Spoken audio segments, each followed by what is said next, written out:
Greetings, ladies and gents, and welcome to today's Reddit Quickie from the subreddit HFY, called Billy Bob Space Trucker Ch.22, written by Legal. The link to the original will be down below. And as always, I hope that you enjoy. Convocation Commander Conroy had been proud member of the small military of Libertonians, still had most of his life. He'd fought pirates, he'd performed Black Ops missions, and he'd been battled hunter-killer raiders. He was proud to serve, and he knew that the war would one day return to the Libertonians. What he hadn't expected was that they'd have help when the war finally began again. And he'd especially never have expected their help to be so, how did he describe them? Loud? Boisterous? Utterly insane? Those all fit, so he supposed he'd just have to call them what they were. Americans. The Libertonians had been outnumbered in the last war, but this time they also had limited from centuries of being forced to keep their military incredibly small. Of course, they'd built up what they could in secret, but they hadn't been able to start production of their power suits until the war was officially declared. The average Libertonian could fly and had razor-sharp claws, but the Crusticans had hard shells and their own claws. Bastions of land masses were mostly mountains and valleys, which were perfect for Libertonians and made it harder for the Crusticans to advance. But their invasion force outnumbered the actual Libertonian soldiers 200 to 1. With the militia forces that dropped at around 120 to 1, but it wasn't looking good. Then the Americans showed up with a large fleet to even things out a bit. The ground forces had been easily deployed around the Libertonian mountain cities for defense, but they needed to counter the Crusticans spreading out of the planet, looking to cut them off from their mines, farms, and smaller towns in the valleys. Considering their small numbers, the Libertonians had been spread out among the human forces to act as guides and coordinate with militia. Before meeting the Americans, Conroy had thought the militia forces were chaotic and unorganized, but then he'd been assigned to the 32nd Stormtroopers. They didn't have power armor, but they did have explosives strapped to their backs. He'd been told that they were called jetpacks. Libertonians could fly through the skies gracefully, swooping down on a target and then rising away before they were touched. Humans seemed to have a different idea of how this should work. I'm telling you, Commander, we can stomp down on those crabs and frick the crap up. I don't get why you want to just fly over them. It still stunned Conroy that he wasn't talking to some tight-winged recruit, but a human officer. Captain Garcia. That is a forward base, not a simple outpost. There has to be 300 Crusticans in there, and at least 50 in armor. What you're proposing is that me and my 2 soldiers and you and your 50 take on a full base of trained and experienced hunter-killers without any air support or artillery. Conroy, we've got jetpacks and you've got power suits that fly. We are the air support. They're preparing AA, but it isn't operational yet. This is our chance to get in there before they're properly secured. You forget that they have 2 AA guns operational already. Yeah, but there are 2 recon teams in position and ready to snipe the crabs out of the gunner seat before we're in range. Conroy and Captain Garcia were standing at the edge of a mountain plateau, with the valley stretching out before them. The Crustican base was situated on a wide, open plain where they were starting to set up landing pads. It was the type of Crustican design, high walls in the circle with roofing all over in the very center. They had 6 towers arranged in the base as well, with AA guns being set up. He looked along the plains, which had nothing but some flowers and grass in them, and he shook his head. You must be mistaken, Captain. There isn't anything but Crustican base down in that valley. Sure there is. See that group of red flowers? Right there, next to the little pond. Yes, what about them? Captain Garcia spoke into his collar. Pothead Actual, this is Centurion Actual, do you copy? There was a pause for a moment. No, I don't care what you hate your call sign, Pothead. Deal with it. Anyway, our bird friend doesn't think you exist. Move about 5 feet to your left. Do you copy? As Conroy watched, the red flowers wiggled and shifted a little as he gasped. Yeah, thanks, Pothead Actual. Over. How did you get soldiers so close to their base? We've been up here for hours. I haven't seen them this entire time. Yeah, neither have the crabs. So, come on. Conroy shrugged at that. Very well, I suppose I'll just have to see what you Americans can do. He walked back to his power suit and the two veterans he still had with him. When he started to climb up into his suit, he looked back at the humans who were confused. They wore those dangerous volatile jetpacks and had armor along their heads and torsos, arranged in olive drab green plates that overlapped. He heard that they were power suits, but they were still rare, and made only very small numbers. Their shields were also worse than any of the models that the Libertonian militia used. So as far as you can tell, the main defense would be speed. So why were they picking up rocks? Once Conroy had climbed into his suit and the armor sealed around him, powering up, he spoke over the speaker. Why are you and your soldiers picking up rocks? This gravity is really light compared to what we're used to. We don't fall enough on our own. See, we need these, Conroy grasped out as he looked at them, picking up all the giant rocks from the plateau. You can't be serious. Sure we are. Want to race? What? Conroy blurted out as the humans turned and then shot into the sky. All 50 of them had giant rocks on their hands as they arced out over the valley. Conroy cursed and quickly jumped his power suit off the edge and activated his thrusters to catch up. He kept expecting the AA guns to start firing, but the crabs on those towers got locked off somehow. The recon teams. He still didn't understand how they'd killed the Crusticans, but his mind was on the battle ahead. The humans dropped out of the sky and he expected them to let go of the rocks, but instead they kept holding them, dropping into a small open circle at the center of the base. When he dropped down and had already started to attack, and to his shock they were just throwing the rocks at the Crusticans. They had ballistic weapons, but some didn't unholster them yet. All around them the humans were smashing the hunter-killers with rocks, as if they were pre-industrial barbarians. I bet I can kill more than them with a rock than you, he heard a human say to another. But then the hunter-killers overcame their initial shock and began to fight back. That's when the humans finally pulled out their guns and the battle cry rose up. For liberty, freedom, and Billy Bob, Space Trucker. Billy Bob was standing on the Polvanian forest, his ship in a small clearing behind him. It didn't smell like a redwood forest like he remembered as a kid, but overall it smelled pretty foresty. Brown trunks, green leaves, something that resembled acorns but the size of his head. Not bad. The 3 archangels he'd been talking to walked out of his ship as he looked around the little campsite. No campfire, obviously, but they'd set up a black hammocks between trees, and he could see what looked like a hunter's blind in the treetops. It made him think back on the camping with his family, and he smiled. Then he heard Emily call out, "Billy Bob!" He looked around and got taken by surprise as she dropped out of the trees in front of him. He kept forgetting that she could fly. She leaned in to give him a hug, but it was his turn to gasp and groan before she pulled back and looked down at him. "Oh, you're still hurt?" "Yeah, I did get my butt kicked pretty hard at the museum. What would butt pain have to do with any of that?" She sounded confused before shaking her head. "Human expression. Never mind, I get it." "Yeah. How are you, though? Have these humans been treating you all right?" "Oh, of course. I was worried that we wouldn't make it back at the museum when they showed up, and I can tell you how relieved I was. And they've been teaching me how to hunt from the ground. It's a very strange concept. I want to fly and swoop down, but they tell me not to break the tree line." "What were you doing up in the treetops then?" "I can't fly, but I can still get up there and scout." "How have you been since the museum anyway?" "You did good. Did you have combat experience?"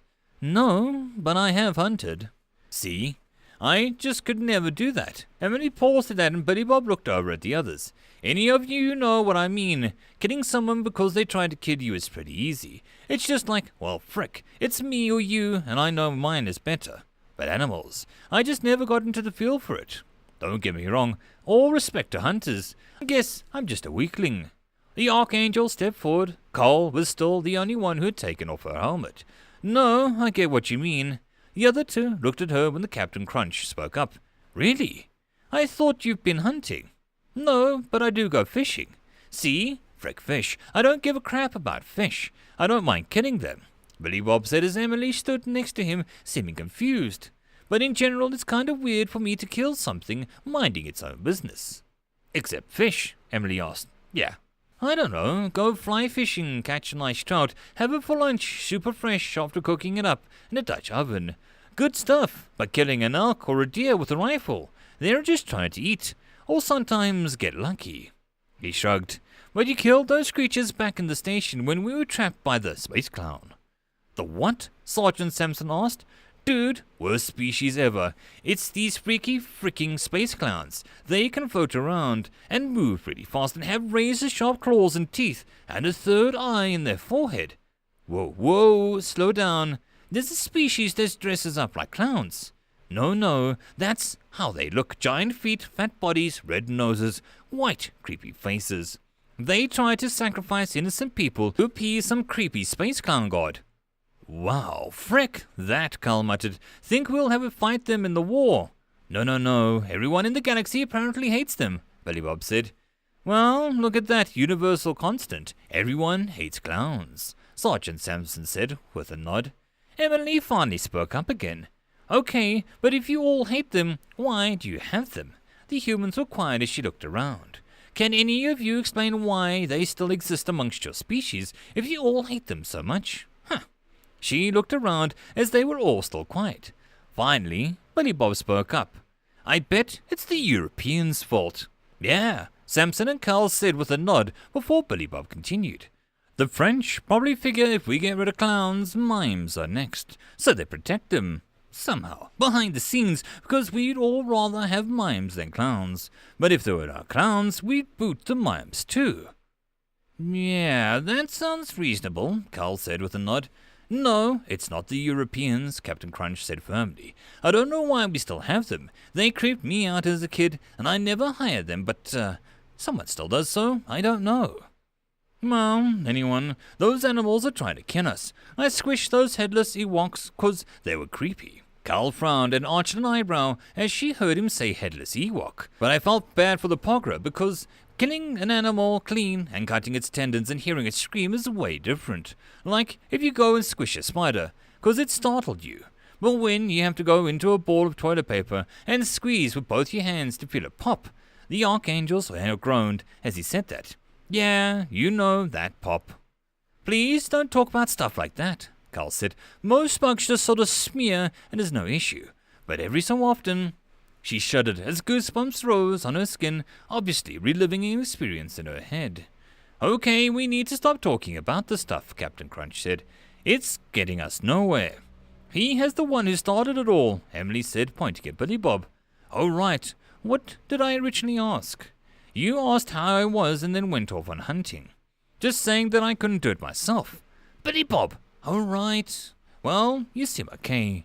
You were amazing in that power suit. Did I say that? I kind of forgot. You're good. The Archangels are good. We're all good. Yes, but I think that they might have those meatheads that you talked about before. When they leave their armor at night and sleep, they'd all look muscular and bulky. The Archangels looked at Billy Bob, who looked at them and then back at Emily, looking confused and unsure. What are we talking about here?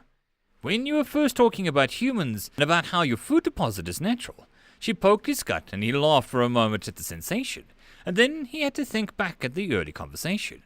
Oh, how this is normal and healthy and how some humans have a disease with meat in their brains so that they work out way too much.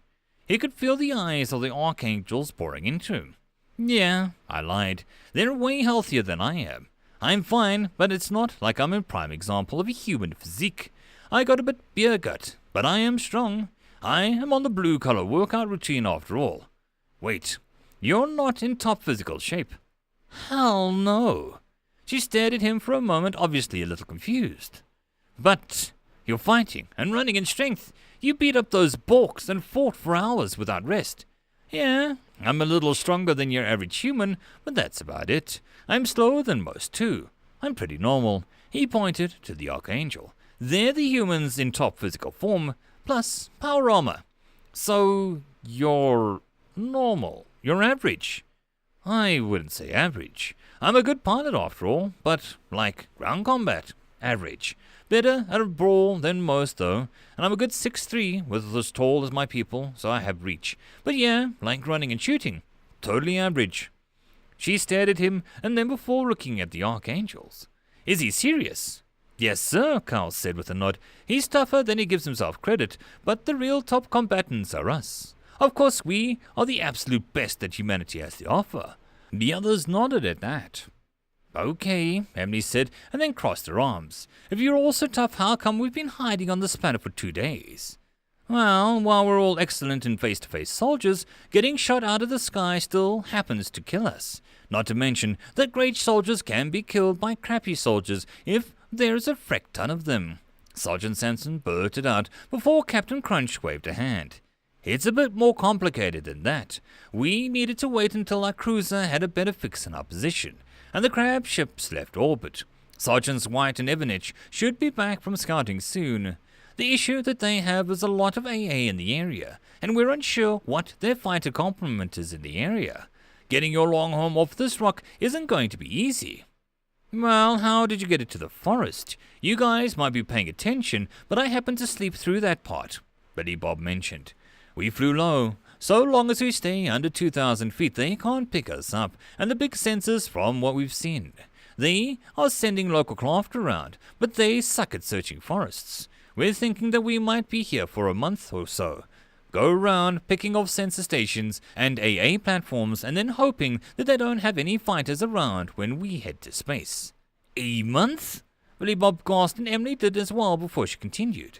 We can't wait that long. We have to be at the council capital during the big meeting so that I can show them a suppression device. The archangel stared. Council jerks have been making other species stupid thanks to some sort of big control device that works through the FTL lanes and translator updates. They've been making the other species easier to control and more likely to go along with their plans.